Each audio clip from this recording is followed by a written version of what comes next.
in his blog, Another Voice, it's on.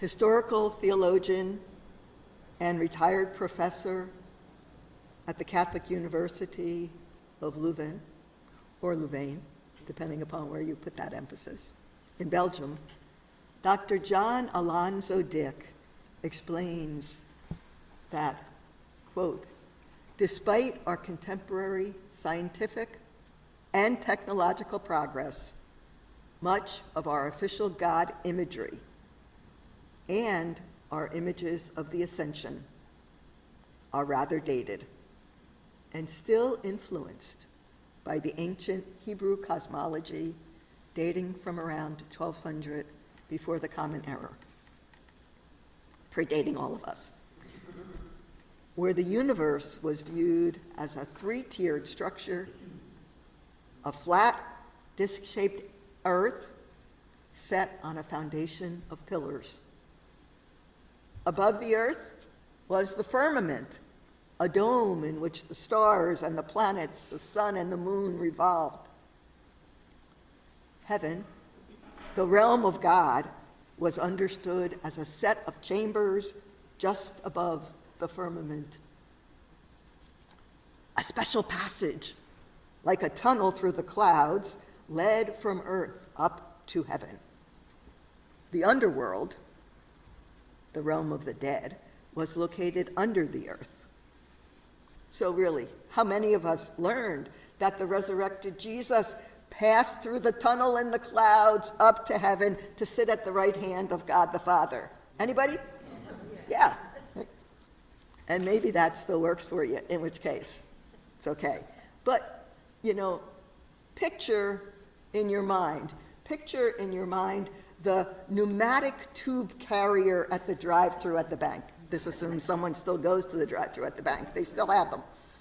The channel that moves the checks and the cash between your car and the teller with a loud whooshing sound. So am I the only one who grew up imagining that the path to heaven was engineered with a system of air pressure and vacuums like that at the back? Maybe I was, but anyway. The older I've gotten, it's kind of hard to reconcile that in light of the fact that, space travel happens. And it doesn't really, we know more than we knew in 1200 before the Common Era. So how do we reconcile that with our understanding? I think it's time to move maybe beyond the cosmology that's ancient and the theology that's antiquated, to expand our images and to savor the experiences that we have of awe and wonder, even amazement, the ones that move us, that energize us, that touch us deeply. So I want to mention a few from this past week, and I'd welcome hearing yours as well. So a bit of background. When I was a sophomore in high school, for those interested, that was 55 years ago, I worked the lights backstage at a production of Our Town. This week, a quote surfaced a couple of times by American playwright and novelist Thornton Wilder, best known for Our Town. And when something comes up again and again, I pay attention. So I just want to share that quote. So, quote, all that we know about those we have loved and lost is that they would wish us to remember them with a more intensified realization of their reality. What is essential does not die, but clarifies. The highest tribute to the dead is not grief, but gratitude. End quote. So it just caused me to wonder whether Thornton Wilder was paraphrasing Jesus' invitation, the one from today's gospel. Be courageous. Remember how intensely I loved everyone. What it felt like when we were together. That everything is connected, that all are one. A couple of examples, and I'll start with last Monday. Stan and I ran into Peg Devine and Eileen DeFranco at Walt Sandel's viewing and funeral in Haddon Heights, New Jersey.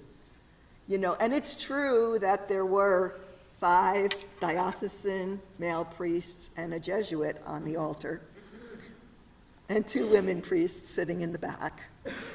But that's not the whole picture, because it was a fitting celebration for our Walt. It honored Walt's life and what was important to him: family and service. Walt's courageous service, lifelong service, included time in the Army. He was a lifelong member of the Haddon Heights Fire Department and Ambulance Corps. He served in the Coast Guard Auxiliary, the VFW, the American Legion. He was a chaplain for both the Fire Department and the Camden County Fire Chiefs Association. Prior to meeting his wife of 57 years, Walt had attended St. Jerome's Seminary in Louisville. Always impeccably dressed, right? Did you ever see the man in sneakers, right? Those loafers. Walt showed up here often, many times with whipped cream-filled powdered sugar donuts. And that's why we do have donuts. They're not from his place, and they're probably not as good, but to honor his memory, I thought we could get a little powdered sugar on our faces later. Anyone who knew Walt knew he was an advocate for women's ordination. Most of us do not print up and hand out cards highlighting the grievous sin of refusing to ordain women. But to Walt, that was important. And events like a high school reunion or a visit to the grocery store were opportunities to evangelize the world about women's ordination. And even knowing that, and having met Walt at numerous Catholic organizations for renewal events in the Philadelphia area over the years, Elizabeth Johnson when she spoke at LaSalle University, Marie Collins, from the abuse survivor from Ireland, when she spoke at Chestnut Hill Sugarloaf, Father Helmut Schuler from Germany, long before synodality, talking about initiatives in the German church. I still found myself delighted when Walt's children and grandchildren spoke with such awe about their dad's love for this community.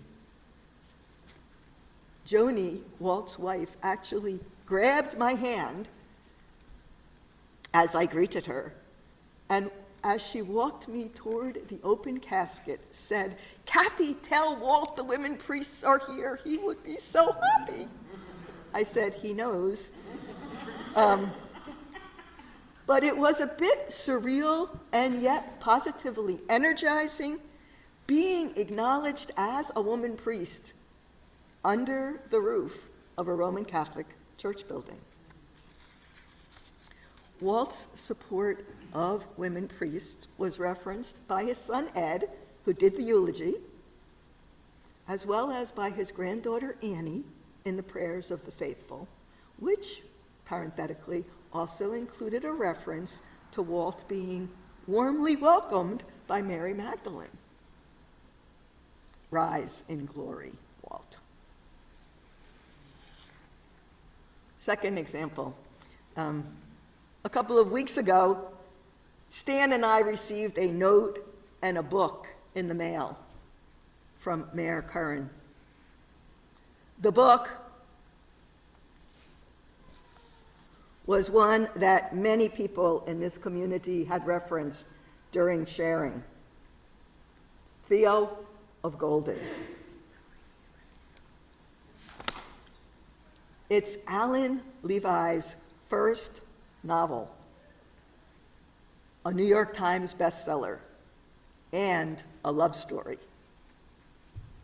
But rather than disclosing the story, I've chosen to, hopefully, whet your interest by sharing 3 quotes, 2 from Alan's words during interviews, and 1 lifted from his note of thanks at the end of the book. So, quote, C.S. Lewis says, "The first duty of an artist is to teach and delight."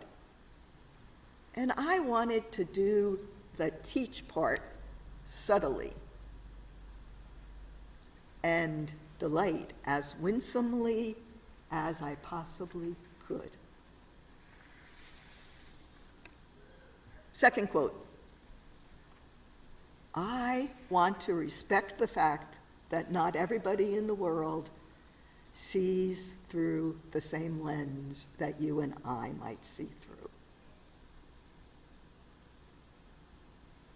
And the final quote, I'm grateful for the Theo in you.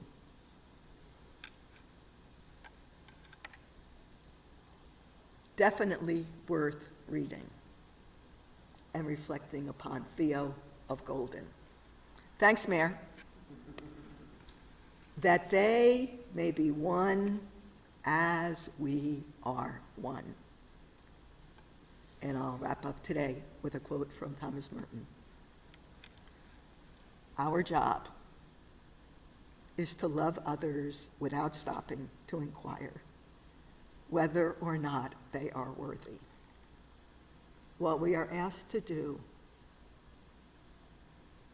is to love. And this love itself will render both ourselves and our neighbors worthy. Have a good week.